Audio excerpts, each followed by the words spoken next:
ইতালির ভেনিসে সিলেট বিভাগে 4 জেলার প্রবাসীদের নিয়ে প্রথম গঠিত সংগঠন গ্রিন সিলেট অ্যাসোসিয়েশনের কার্যকরী কমিটির পুনর্গঠন উপলক্ষে আলোচনা সভা অনুষ্ঠিত হয়।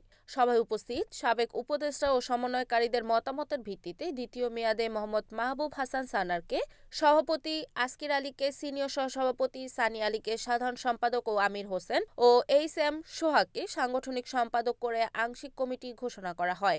এছাড়াও এ.কে. মাহবুবুর রহমানকে পুনরায় প্রধান উপদেষ্টা হিসেবে দায়িত্ব প্রদান করা হয়। শনিবার স্থানীয় একটি রেস্টুরেন্টে গ্রিন সিলেট ওয়েলফেয়ার অ্যাসোসিয়েশনের সভাপতি মাহবুব হাসান সানার সভাপতিত্বে যুগ্ম সম্পাদক আমানুর রহমান আমান ও সানি আলীর যৌথ পরিচালনায় সভায় অতিথি হিসেবে বক্তব্য রাখেন গ্রিন সিলেট অ্যাসোসিয়েশনের প্রধান উপদেষ্টা এ.কে. মাহবুবুর রহমান, সিলেট প্রবীণ কমিউনিটির নেতা মোহাম্মদ শাহাবুদ্দিন, হাবিবুর রহমান, ইউনুস মিয়া, নাজমুল হোসেন।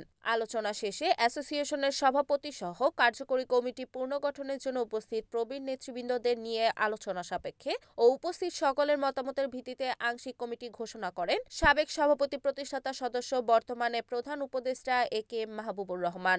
পরিশেষে অ্যাসোসিয়েশনের সুন্দর মুহূর্তগুলো আরও প্রাণবন্ত করে তুলতে একটি কেক কেটে এবং উপস্থিত সবাইকে গ্রিন সিলেট ওয়েলফেয়ার অ্যাসোসিয়েশনের পক্ষ থেকে ধন্যবাদ ও কৃতজ্ঞতা জানান এবং সহযোগিতা কামনা করেন। রিপোর্ট হিমেল জমাদ্দার, NAN TV, ইতালি।